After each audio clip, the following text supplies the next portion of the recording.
Assalamualaikum warahmatullahi wabarakatuh.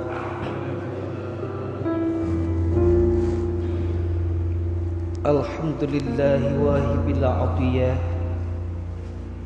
wassalatu wassalamu ala sayyidina Muhammadin khairil bariyah wa ala alihi wa sahbihi dawin nufusid zakiyah.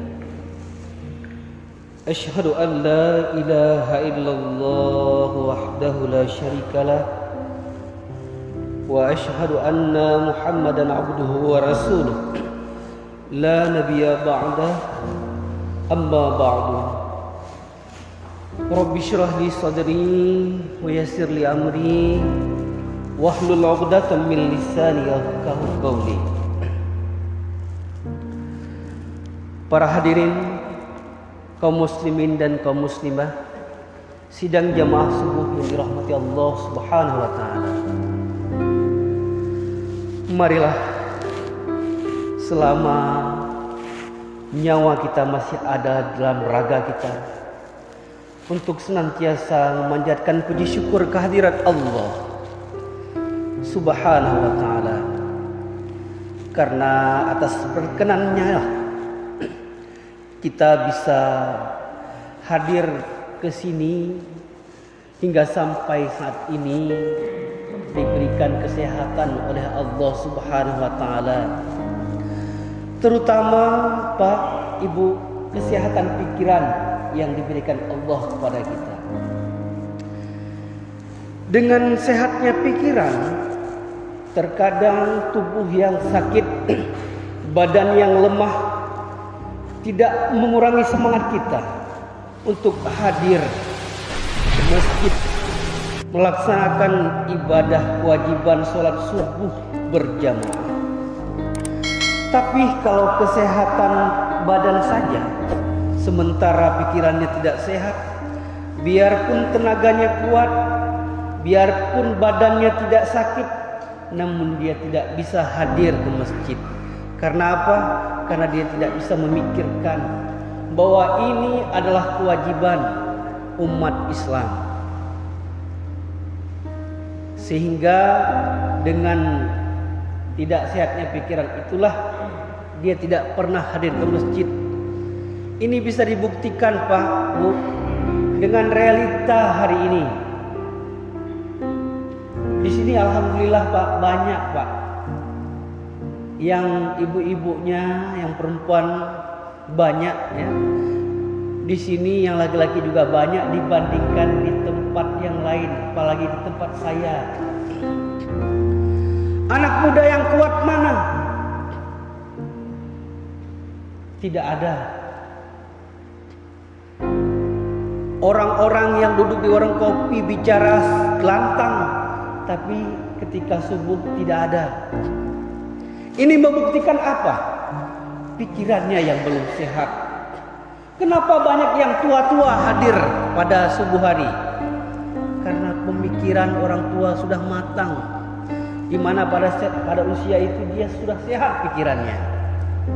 Maka oleh karena itu sebenarnya kata Nabi, pemuda yang baik itu adalah pemuda yang tua.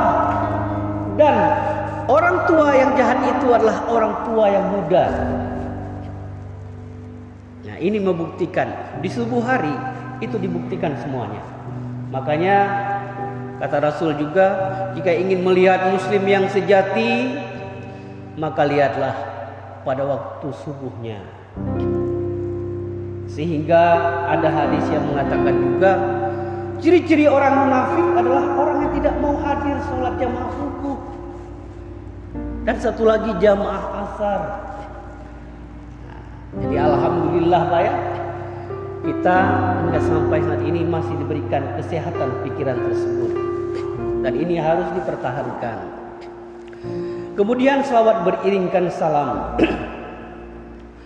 Marilah sama-sama senantiasa kita sanjung sajikan keharibaan Nabi besar Muhammad sallallahu alaihi wasallam. Kita sanjung Pak, dalam artian adalah kita besarkan nama Nabi. Kita agungkan nama beliau. Kita marah jika ada orang yang menghina beliau. menjatuhkan harkat martabat beliau. Kemudian disajikan Bu, dalam artian adalah bukan hanya sekedar marah saja, bukan hanya sekedar demo-demo saja, boikot saja, tetapi disajikan dalam makna adalah mentaati, menjalankan segala perintah yang telah diperintahkan oleh Nabi Muhammad Sallallahu Alaihi Wasallam. Realitas sekarang kita lihat banyak orang yang berani ngomong tentang kebenaran, teriak tentang kebenaran di warung kopi ya seringnya. Tapi subuh ini kita lihat mereka menunjukkan bahwa mereka marah saja, demo saja. Kadang waktu demo pun sholatnya tinggal. Tapi segalanya subuh ini membuktikan kita ini adalah hamba Allah yang taat dan juga adalah umat Rasulullah yang taat kepadanya. Begitu juga salawat dan salam kepada keluarga beliau serta sahabatnya sekalian. Kemudian para tabi'in, yaitu para pengikut sahabat. Selanjutnya para tabi'in, di mana di sana lahirlah imam besar di periode tabi'in itu. Makanya jangan pernah kita lupakan untuk kita alamatkan salam kesejahteraan ini kepada dan tabi'in juga. Kemudian selanjutnya kepada ulama mutakhirin dan ulama mutakaddimin.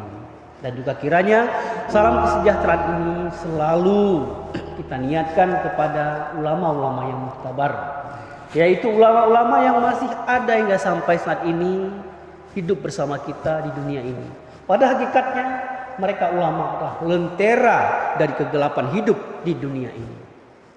Dan hari ini satu demi satu para ulama telah dipanggil oleh Allah Subhanahu wa taala.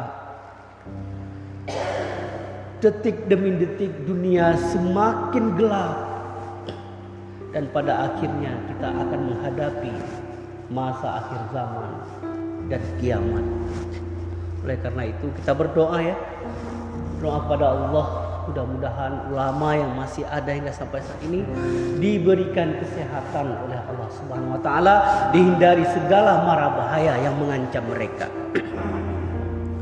Baiklah, bapak-bapak dan ibu-ibu sekalian, saya ingin mengaturkan rasa hormat saya yang pertama kepada Bapak Khatib Masjid,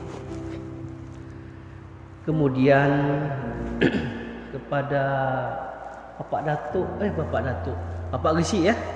Saya tugasnya di Aceh Taming, sering bilang Datuk.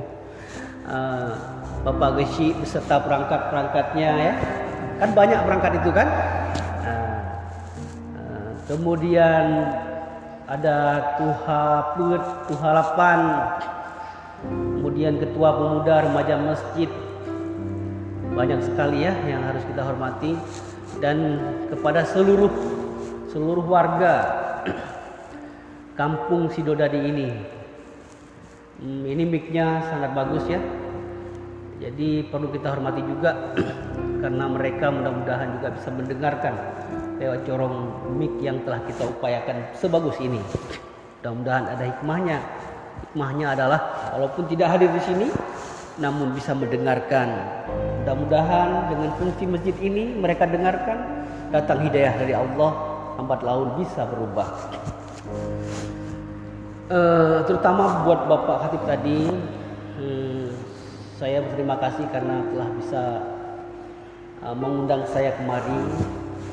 Alhamdulillah juga kepada Allah, ternyata di dalam Ghazali ada kejadian ini ya, dan ini baru saya alami. Dan alhamdulillah apa yang saya alami ini adalah hal yang sangat bagus. Mudah-mudahan hal bagus ini mendapatkan hikmah berkah dari Allah Subhanahu wa taala. Di kesempatan yang berbahagia ini Bapak Ibu-ibu sekalian, marilah sejenak kita mengkaji diri kita kembali.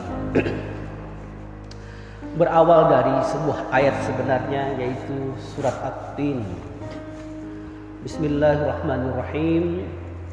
Wat-tini waz-zaitun wa turi sinina wa hadzal baladil amin. Laqad khalaqnal insana fi ahsani taqwim. Tsumma radadnahum asfala safilin. illal ladzina amanu wa 'amilus solihati falahum ajrun ghairu mamnun. Marilah kita coba simak ayat ini dan apa yang terkandung di dalamnya. Yang perlu kita perhatikan pertama sekali adalah ayat ini dimulai dengan kata waw. Waw di sini adalah waw qasam, di mana Allah bersumpah untuk menyampaikan ayat ini kepada umat manusia. Sumpah adalah sebuah upaya manusia untuk membenarkan ucapannya. Apabila seorang manusia dituduh mencuri atau berzina, maka di dalam agama Islam harus diperkuat dengan sumpah, biar apa yang dikatakannya itu dipercayai oleh manusia. Nah, sekarang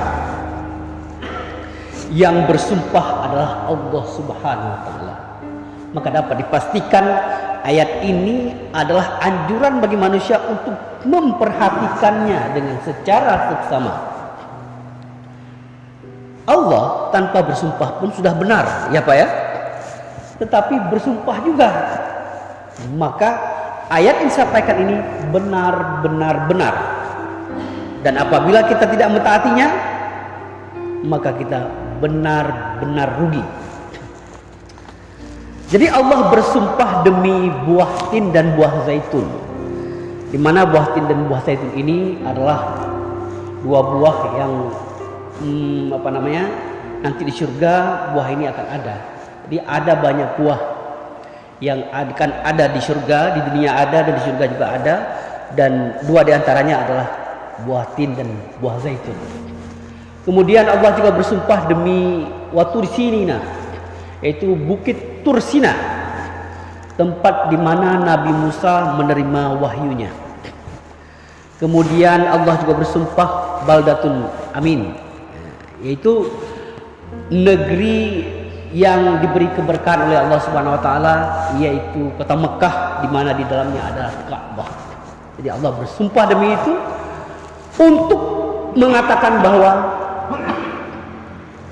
sesungguhnya manusia ini diciptakan dengan bentuk yang sebagus-bagusnya.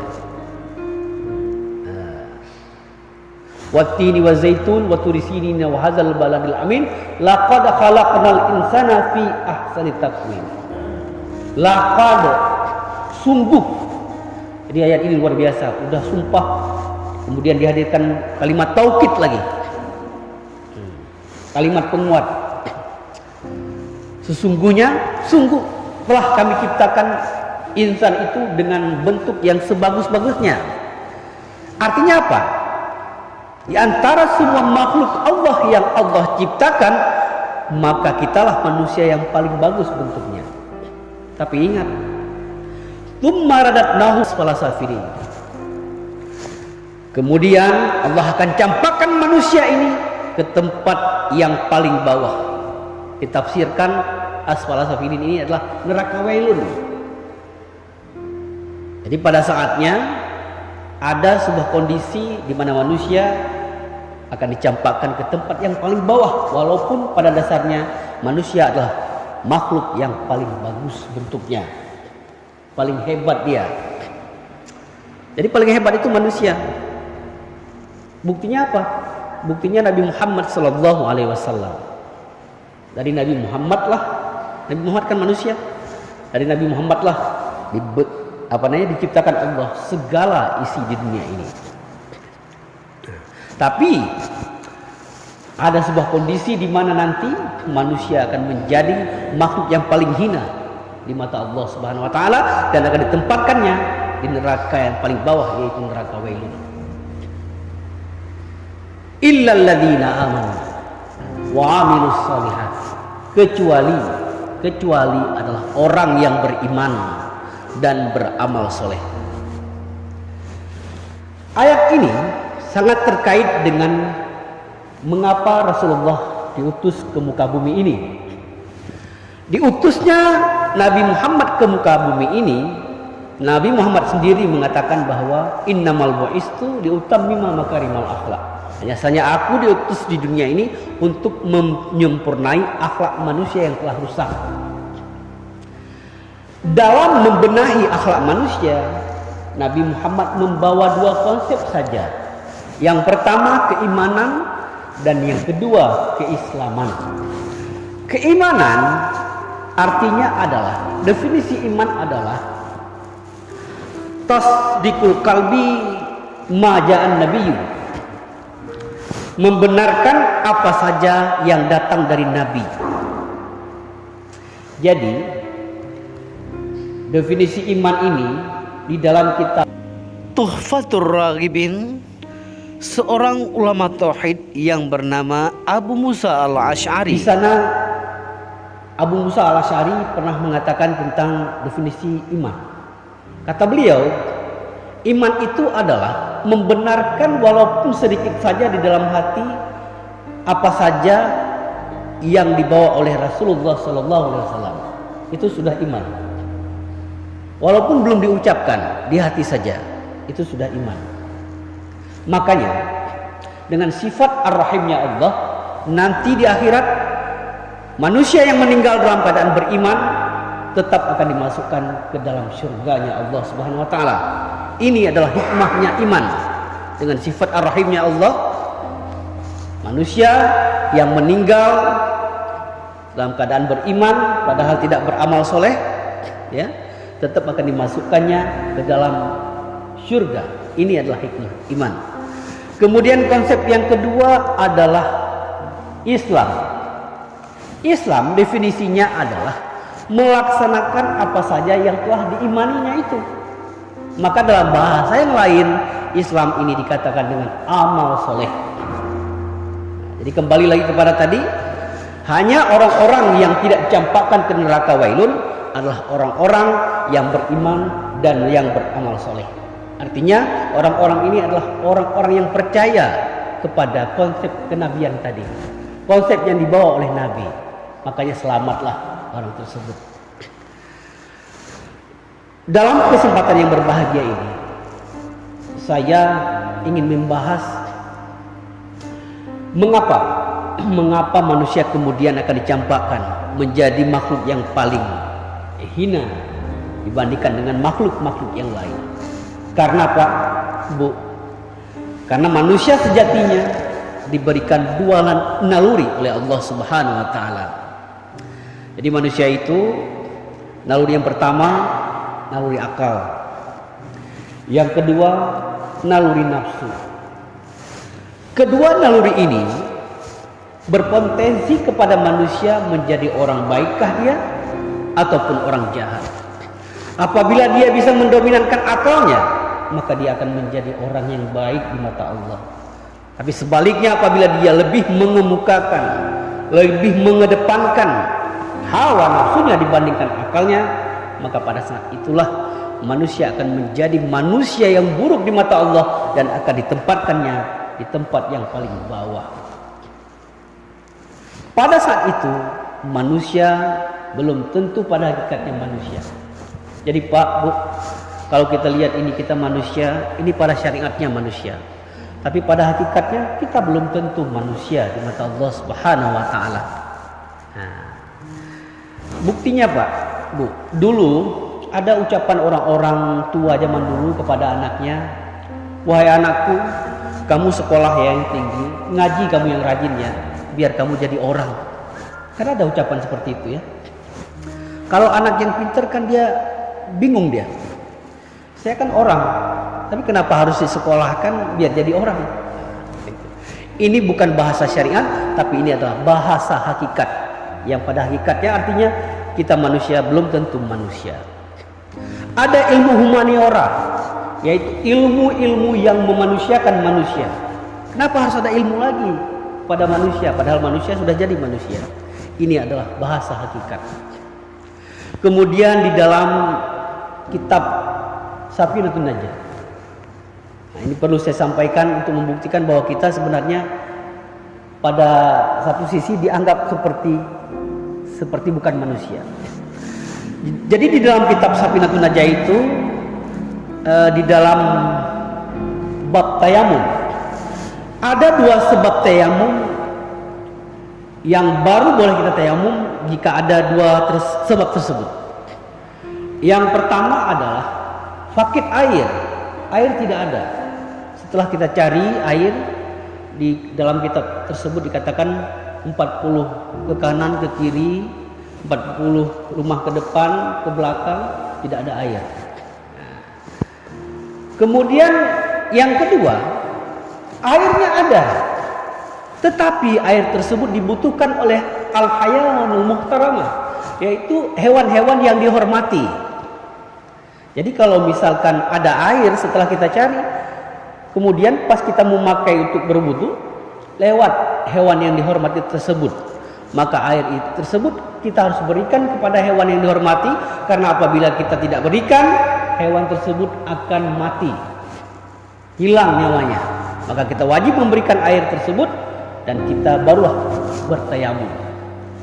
Pertanyaannya adalah, siapakah al-hayawan muhtaramah tersebut? Jawabannya, hewan yang dihormati tersebut banyak jumlahnya, nggak bisa dihitung. Untuk menghitung yang banyak, hitunglah yang sedikit, karena selain yang sedikit, itu semuanya yang banyak.